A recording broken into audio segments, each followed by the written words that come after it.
When I say market, I actually am referring to the stock market, but that is a great question. Let's talk about what the market is really quick.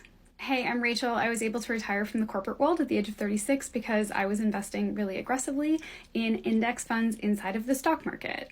I'm specifically going to talk about the American stock market because that's what I'm familiar with.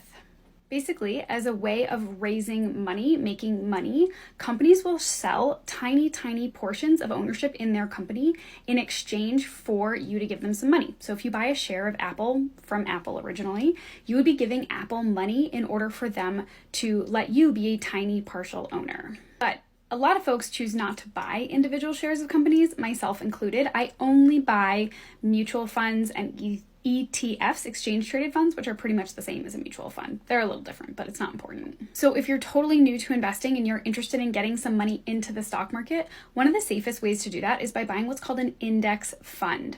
There's a bunch of different ones, but a lot of people like the S&P 500 index fund or the total stock market index fund, purchased as either what's called an ETF, an exchange traded fund, or a mutual fund directly from somebody like Schwab, Vanguard, or Fidelity. The reason we do this is because we buy a company and then the value of that company increases, so the value of the stock increases.